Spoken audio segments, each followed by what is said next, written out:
I was testing the mic, making sure the mic was okay. So am I going to stay through the line? Yeah. Uh-huh. What if I say something gonna kill me? Don't say anything inappropriate.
Hello, everybody.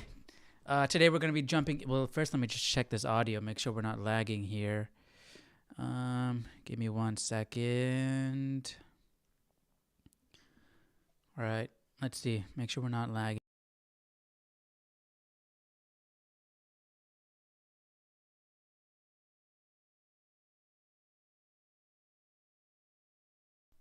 All right, perfect. So today we're going to be jumping into chapter 35 of Job. Let me get the text up on screen. In the meantime, you guys can get your Bibles out if you want to. All right. So it's been going back and forth with Job and his friends, right? Job has been trying to defend himself. He's completely confused as to why this light's way too bright.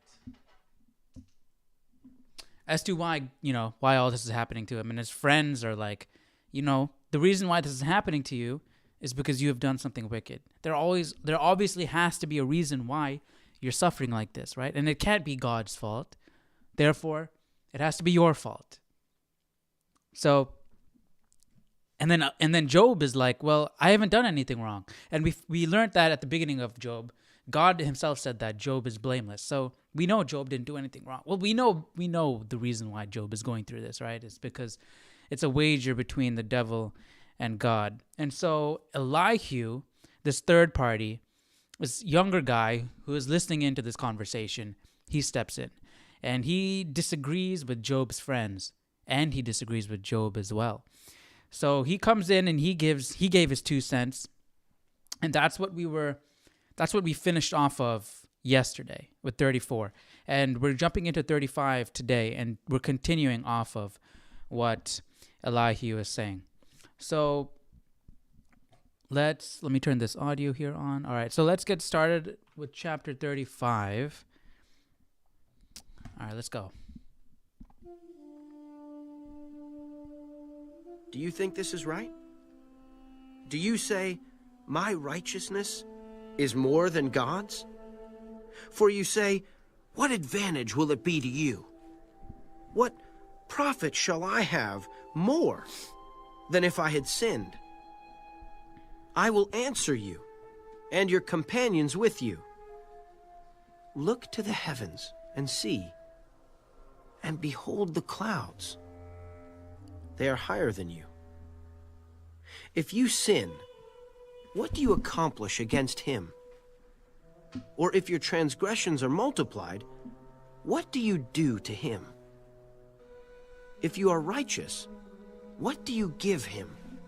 Or what does he receive from your hand? Your wickedness affects a man such as you, and your righteousness a son of man. Because of the multitude of oppressions, they cry out. They cry out for help because of the arm of the mighty. But no one says, "Where is God, my Maker, who gives songs in the night, who teaches us more than the beasts of the earth, and makes us wiser than the birds of heaven?" There they cry out, but he does not answer, because of the pride of evil men. Surely God will not listen to empty talk, nor will the Almighty regard it. Although you say you do not see him, yet justice is before him, and you must wait for him. Let me just check and see what my Bible's got to say about this. My Bible has a commentary down at the bottom, so let me just read a little bit here. Let me go back.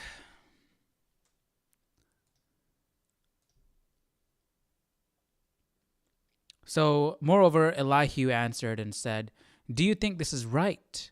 Do you say, my righteousness is more than God's? For you say, what advantage will it be to you?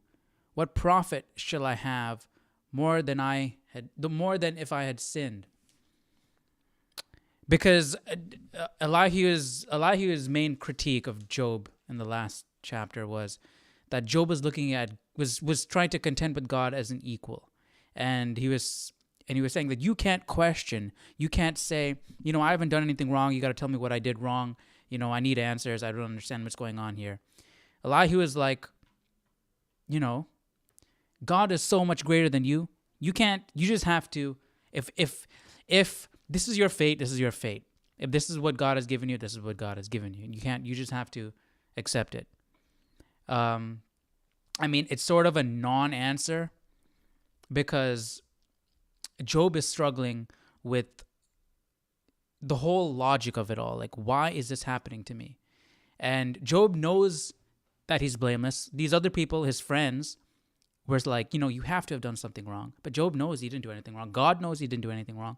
And Elihu, he's coming from a well place, and what he's saying sounds right, but the thing is, none of them know what's really happening. That the devil is doing this to Job because God wants to prove a point. And so it's not really Job's fault. Job is not at fault here. So and that's why no matter what anybody's going to say to him, it's not going to be satisfied because Job knows his heart. He knows that he hasn't done anything wrong. So it's just tough. That's why it's so hard for Job to understand, to grasp this situation. But anyways, by reading between the lines of Job's many complaints, Elihu exaggerates Job's position. What benefit do I receive for being good? Though Job had never made a bargain to serve God for mutual benefit, as in the religion of his day, Job's actions and words may have seemed to reflect that pagan attitude. See Job's own paraphrase of the sentiment of the wicked. Okay. So Job was talking about, Job initially was talking about the wicked in the sense that the wicked prosper, and sometimes they even prosper till death. So how are these guys who are committing all these crimes and doing all these horrible things, how are they living peacefully, prospering till the day they die? And here I am, completely sinless, and I'm going through all this. Like, it doesn't make any sense. And that Job was using that to argue against his friends. His friends were saying that, that they are wicked. They do prosper, but in the end, they get what's coming to them. In the end, they'll suffer. So, but Job is saying that in cases they don't. They prosper to the end of their life. But then we see Job sort of take on the stance of his friends, And my Bible, my commentary had said that that's probably misquoted. Maybe those lines that are quoted to Job here were actually something his friends had said. But I personally, I'm just reading this once through, but from what I've read, it seems like it is coming from Job. It's just he's thinking out loud. He's trying to convince himself. Because who would want to live in a world where in Job's case, where you have wicked people walking around and they're not being punished, yet I'm completely sinless, I'm blameless, and I'm being punished, right? So in Job is thinking out loud. He's like, he wants to believe that wicked people do get it bad in the end, because he's trying to rationalize why he's going through this. So, man, I mean, you can sympathize with Job for sure. Let me continue here. God was not under any obligation to Job for any work or deed. Therefore, it was logically inconsistent for Job to demand that God must appear in court. And that's the point Elihu was trying to make in the last chapter as well. One reason God does not answer when people cry out is that they are full of pride and devoid of pure motives. I guess you could argue that a bit of pride is coming in Job, because he is, and I guess you can't really call it pride. He's just trying to defend himself, and it's out of desperation because he has no clue what is going on. Again, he doesn't know. His friends are against him. They're calling him wicked, saying that you need to repent, and if you repent, God will take this from you. And so Job is feeling the need to defend himself. I have done this in my life. I've helped people.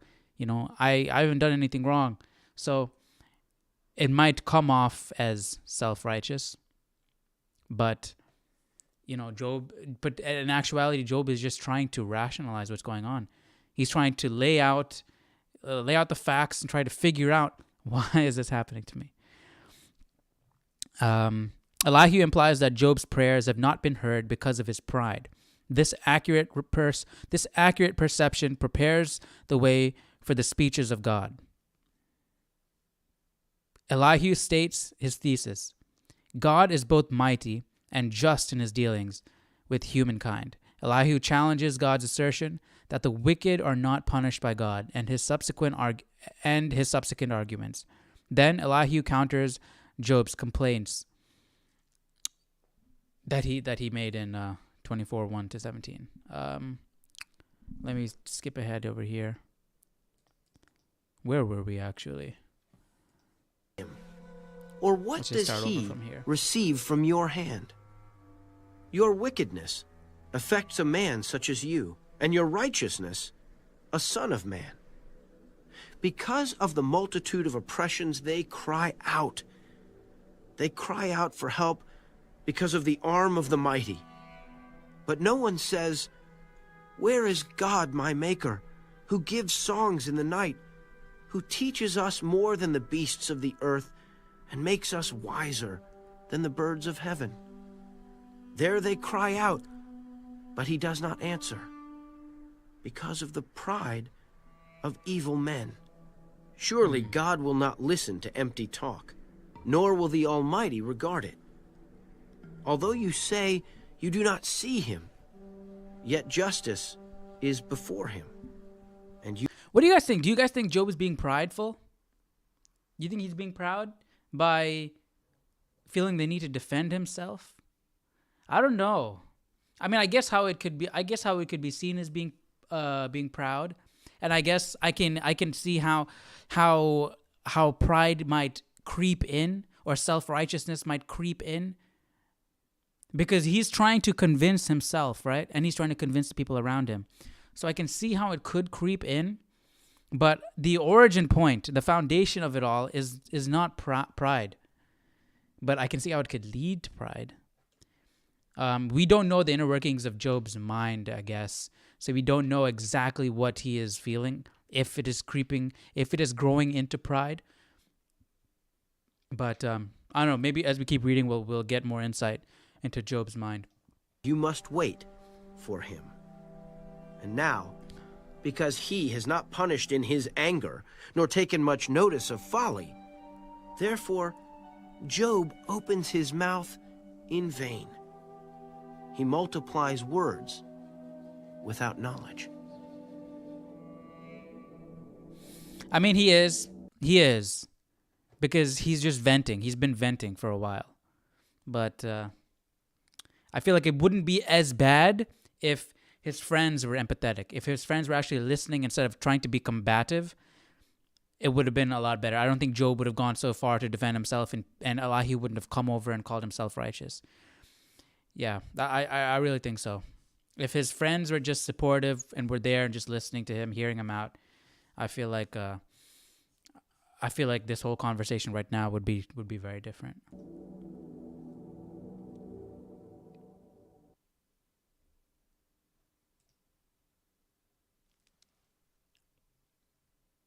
Elihu also proceeded and said, Bear with me a little, and I will show you that there are yet words to speak on God's behalf. I will fetch my knowledge from afar. I will ascribe righteousness to my Maker. For truly my words are not false. One who is perfect in knowledge is with you. Behold, God is mighty, but despises no one. He is mighty in... So, if God is perfect in knowledge, that means you have to have done something wrong. Because why else would he punish you, right? And what was the other thing he said? Behold, God is mighty, but despises no one. Job was saying that God is angry at him. That is why he is punishing him. That is why Job is going through all of this. Because Job is thinking, I haven't done anything wrong, so why is this happening to me? Therefore, God has abandoned me, and God is angry with me. So, Elihu is arguing that. In strength of understanding. He does not preserve the life of the wicked, but gives justice to the oppressed. He does not withdraw his eyes from the righteous, but they are on the throne with kings, for he has seated them forever, and they are exalted. And if they are bound in fetters, held in the cords of affliction, then he tells them their work and their transgressions, that they have acted defiantly. He also opens their ear to instruction and commands that they turn from iniquity. If they obey and serve him, they shall spend their days in prosperity and their years in pleasures. But if they do not obey, they shall perish by the sword, and they shall die without knowledge. But the hypocrites in heart store up wrath. They do not cry for help when he binds them. They die in youth, and their life ends among the perverted persons. He delivers the poor in their affliction and opens their ears in oppression. Indeed, he would have brought you out of dire distress into a broad place where there is no restraint, and what is set on your table would be full of richness. But you are filled with the judgment due the wicked. Judgment and justice take hold of you. Because there is wrath, beware lest he take you away with one blow, for a large ransom would not help you avoid it. Yeah. Okay, so Job is being pretty clear cut. He wants judgment, right, wrong, yes, no, black, white, right? So, I mean, I feel like he was pushed into this corner. This whole conversation pushed him more and more to one side because his friends were coming at him, right? And so Job had to take a position to argue against his friends, right? Because otherwise he's just gonna have to sit there and take all the take all what his friends. I mean, I guess probably they would have stopped talking if he didn't respond. If he just kept quiet, his friends would have probably have stomped, and it wouldn't have gotten this far. But I feel like it's just the nature of the conversation. He just had to have taken a stance, and he had to have clearly defined his stance, and that's where he drew the line, and where judgment came in. So a judgment and justice. So I feel like I still can't really hold it against Job, because it's not his fault. So it's not his fault, and I mean, God knows his heart and why he's speaking the way he's speaking, you know. Will your riches or all the mighty forces keep you from distress? Do not desire the night when people are cut off in their place. Take heed.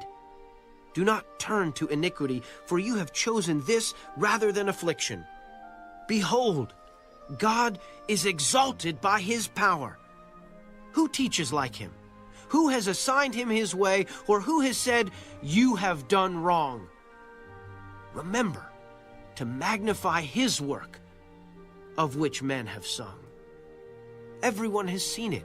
Man looks on it from afar. Behold, God is great, and we do not know him. Nor can the number of his years be discovered. For he draws up drops of water. So again, Elihu is like, you're going through this. Even if, okay, let's say you didn't do anything wrong, whatever. We don't know why God does what he does. So you can't ask for justice. Justice for what? You don't even know the why. Why is this happening? You know?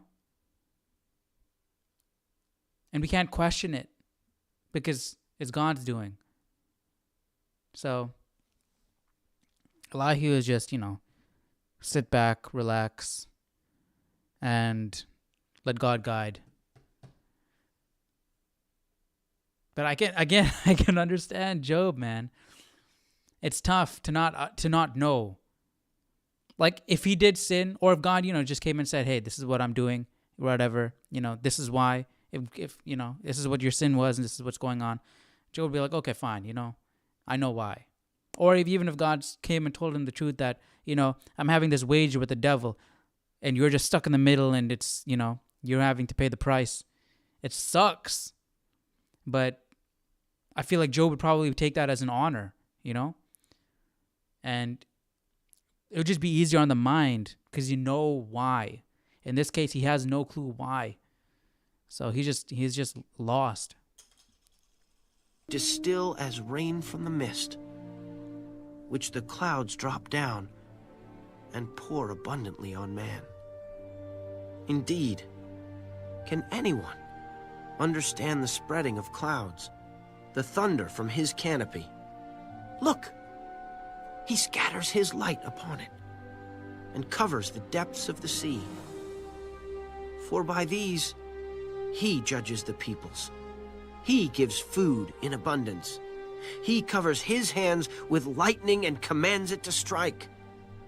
His thunder declares it, the cattle also, concerning the rising storm.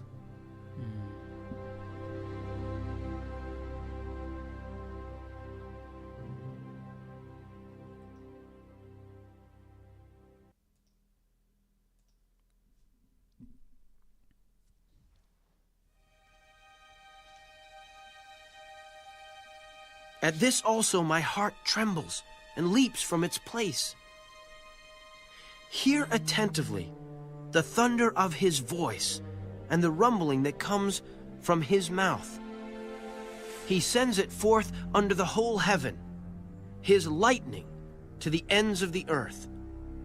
After it, a voice roars. He thunders with his majestic voice, and he does not restrain them when his voice is heard. God thunders marvelously with his voice. He does great things which we cannot comprehend. For he says to the snow, fall on the earth. Likewise, to the gentle rain and the heavy rain of his strength. Oh, they had snow in that area? He seals the hand of every man, that all men may know his work. The beasts go into dens and remain in their lairs.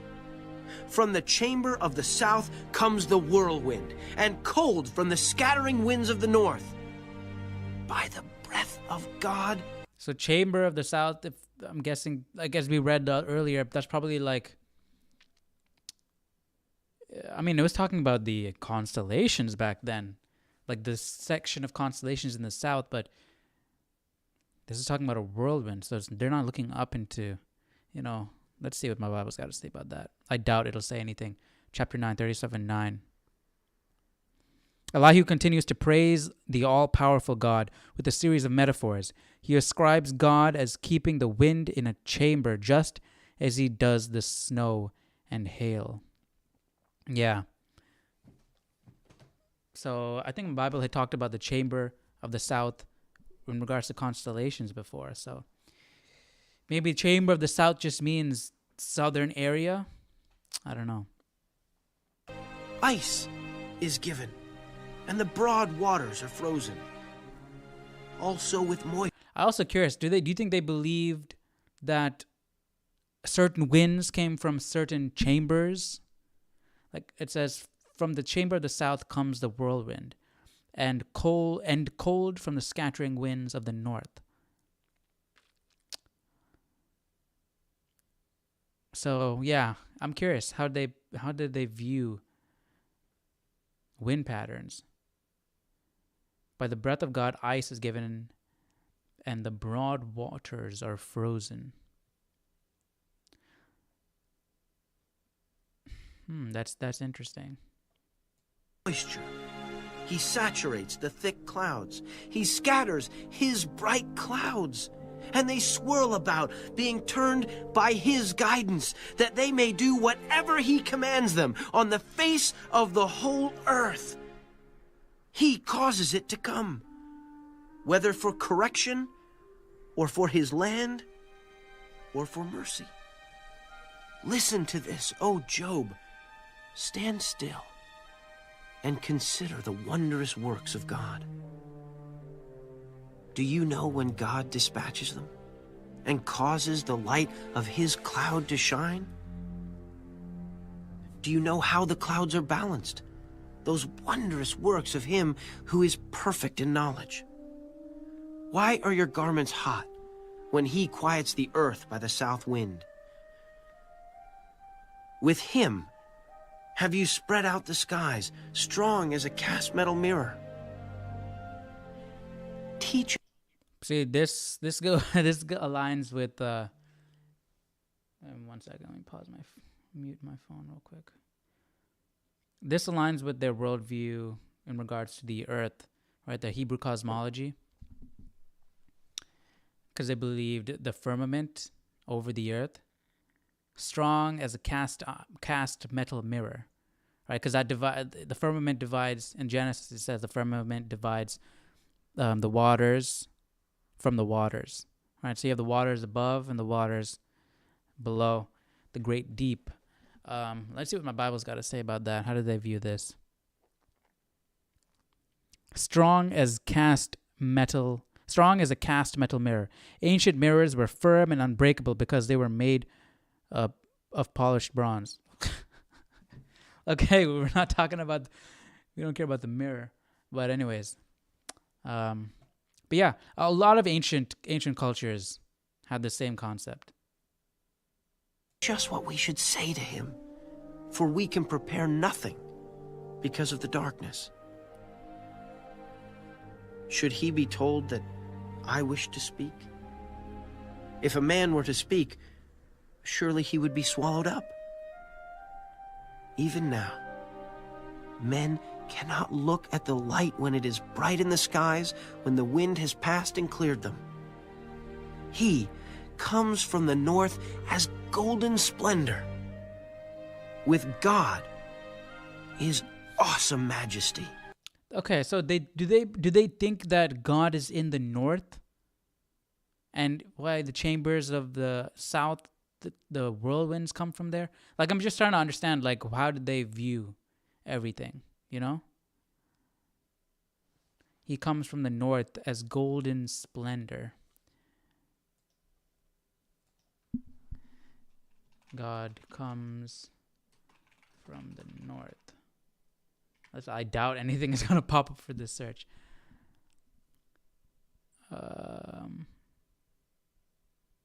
This is just the text, isn't it? Yeah.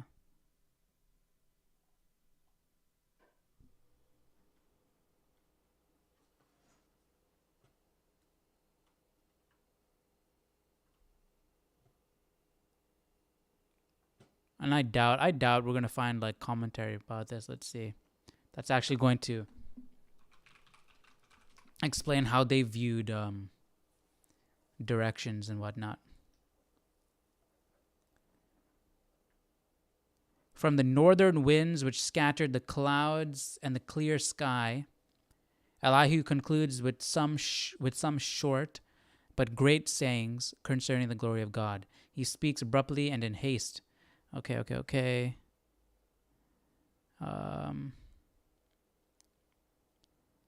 Yeah, I don't think they're going to get into the wind directions because that's not really the point. But I was just curious.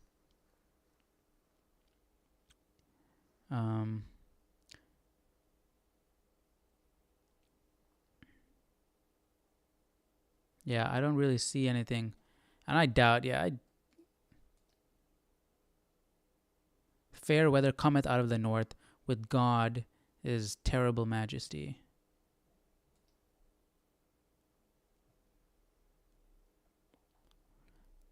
That is said to come from the north because the north wind clears away the clouds and reveals it. Okay, so gold in brightness or splendor, the reference being to the light. This is said to come from the north because the north wind clears away the clouds and reveals it. Okay, that makes sense. With this sense, the verse carries on the thought of Job 37:21, and the antithesis is expressed in the second clause of Job 37:22, with God is terrible glory. If men cannot look upon the light when it shines in the cloudless heaven, how much less shall they bear to look upon the majesty of God surrounded with terrible glory? Okay, that makes sense.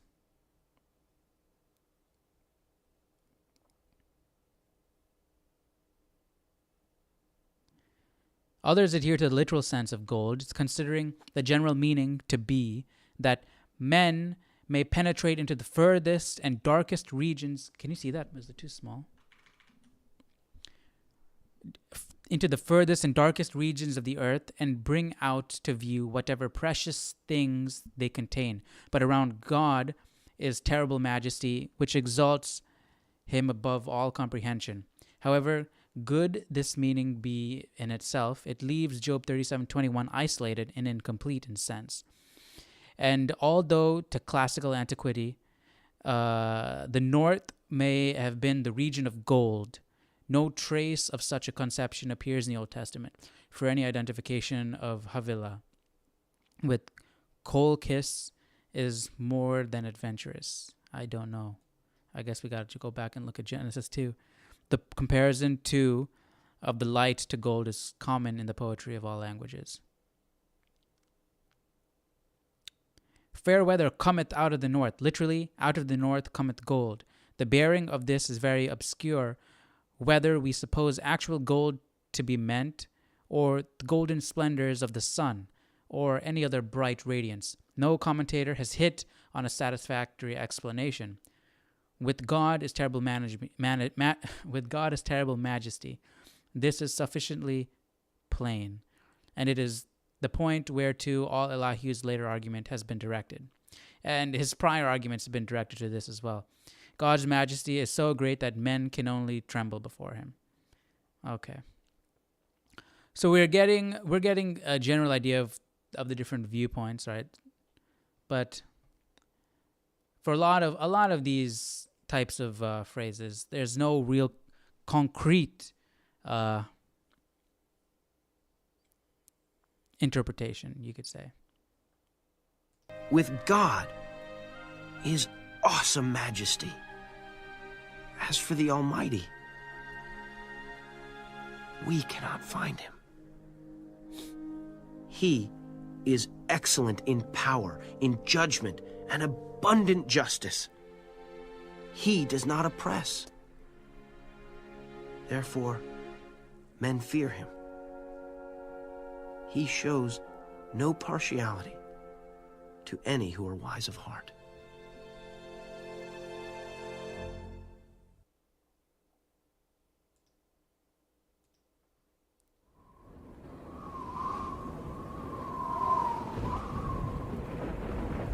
Then the Lord answered Job out of the whirlwind. Ooh, okay, this is big because Job has been praying and crying out to God. And, Job has been battling against his friends. Elihu's been talking. So Job has been wanting an answer from God for a while. And now, then the Lord answered Job out of the whirlwind. So the whirlwind came from the south, but didn't God come from the north? How does... Who is... Where was that? From the chambers of the south comes a whirlwind, and cold from the scattering winds of the north. Where did it say God comes out from the north? When he quiets the earth by the south wind.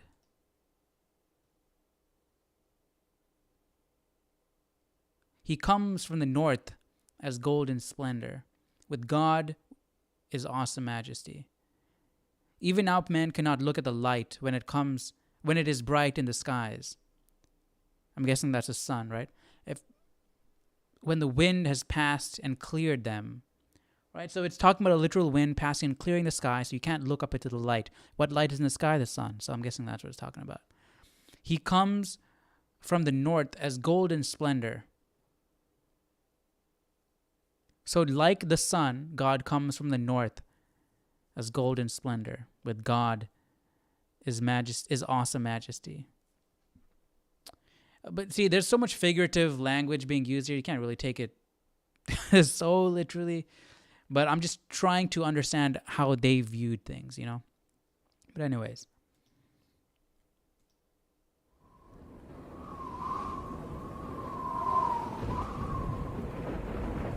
Then the Lord answered Job out of the whirlwind. Out of the whirlwind. Which whirlwind, though? There was no real... Was there a whirlwind going around there? I mean, I don't think so. Out of the whirlwind. Though Job feared that God would crush him in a tempest, God does not come to destroy Job. Rather, God overwhelms Job into submission in order to restore him to his proper role as the Lord's servant. Right? Because that was the whole bet between God and the devil. That Job is not going to raise his hand up against God. And now we're slowly starting to see that Job has some resentment. Job is, getting angry with God. And so God's about to come down and put Job in his place. The whirlwind. Who is this who darkens counsel by words without knowledge? Now prepare yourself like a man. I will question you, and you shall answer me. Where were you when I laid the foundations of the earth? Tell me if you have understanding. Dang.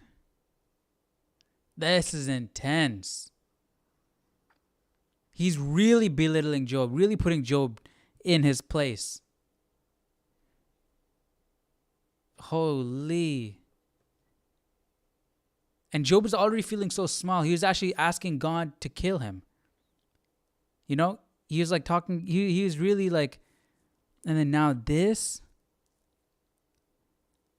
I mean, I would be if this happened and I was in Job's place, I would be completely overwhelmed. Like, what do you, like, I'd probably forget that I have boils all over myself, This is crazy. Tell me if you have understanding. Who determined its measurements? Surely you know. Or who stretched the line upon it? To what were its foundations fastened? Or who laid its cornerstone when the morning stars sang together? Yo, this is crazy. This is crazy because we were looking at the Hebrew cosmology model yesterday, and we were talking about the foundations of the earth. But or was it yesterday or the day before yesterday? One of Job's friends, or one of them, were talking about and saying something regarding, setting the earth on nothing. So immediately, modern day thinking, we're thinking space, right? Okay, the earth is set in nothing, obviously, right? It's in space. But they didn't believe that. They believed there were foundations to the earth. So how are you going to set foundations on nothing? Right? It doesn't make sense. But then now God is saying, where were you when I laid the foundations? To what were its foundations fastened? Do you know? Or who laid its cornerstone? Do you have any idea? Holy. Stars sang together, and all the sons of God shouted for joy. Or who shut in the sea with doors when it burst forth and issued from the womb? When I made the clouds its garment, and thick darkness its swaddling band. When I fixed my limit for it, and set bars and doors. When I said, this far you may come, but no farther, and here your proud waves must stop. Have you commanded the morning since your days began, and caused the dawn to know its place, that it might take hold of the ends of the earth, and the wicked be shaken out of it? It takes on form like clay under a seal, and stands out like a garment. From the wicked their light is withheld, and the upraised arm is broken. Have you entered the springs of the sea? Or have you walked in search of the depths?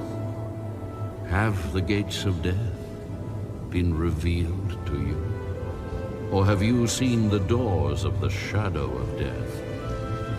Have you comprehended the breadth of the earth?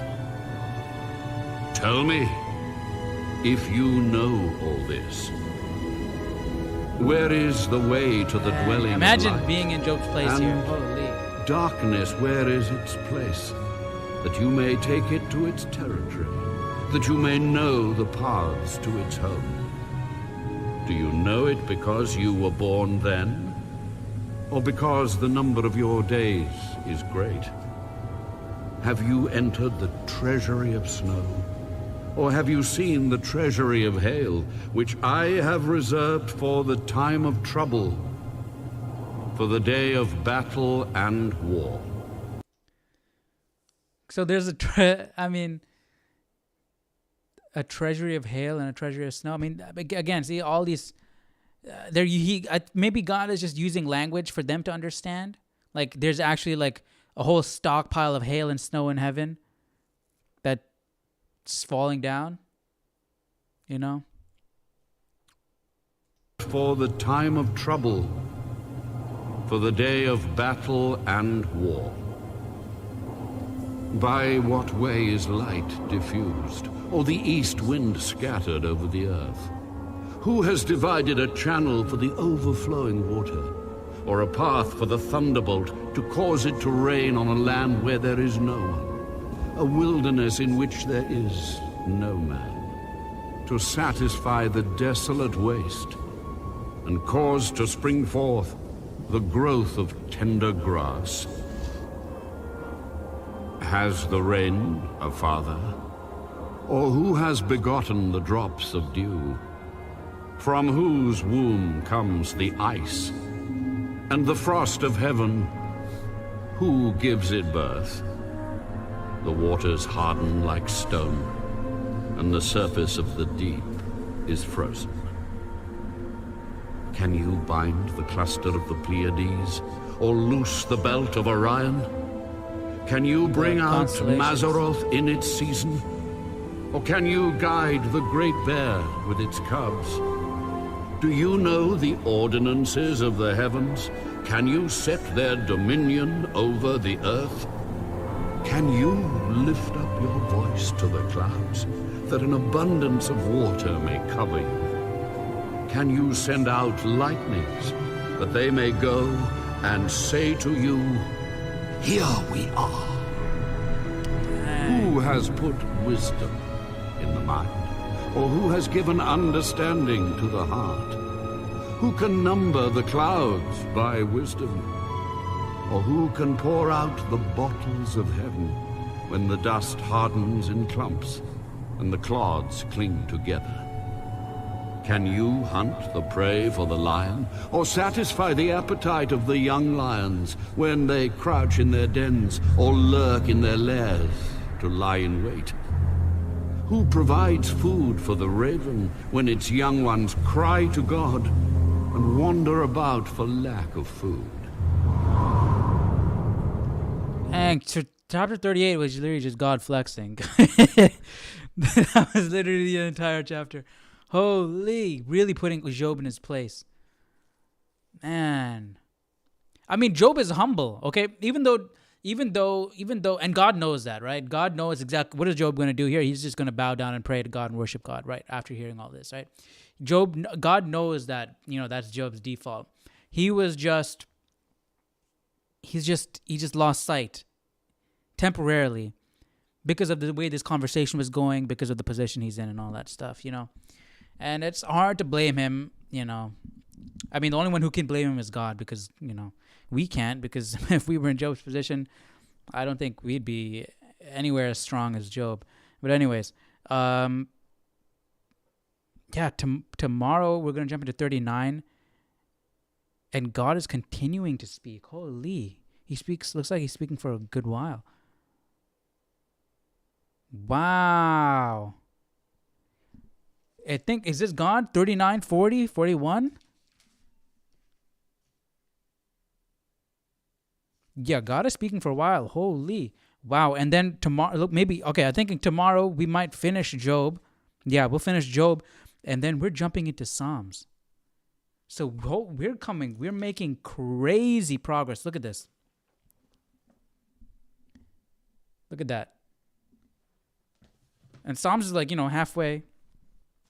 Psalms is huge. And we also finished Mark in the New Testament. So we're making great progress. So tomorrow we'll jump into chapter 39, continue on with what God is saying. This is awesome. Is hearing God speak for this long? We haven't gotten that. I mean, we've gotten God and Moses talking, but we haven't gotten God speaking continuously for this long. This is a lot. This is awesome. But it's interesting how God's using their worldview to explain to them certain things. Seems like he's not correcting their worldview, like, talking about a treasury of hail and snow in heaven. Obviously there's no treasury of hail and snow. I mean, maybe there is. I don't know. But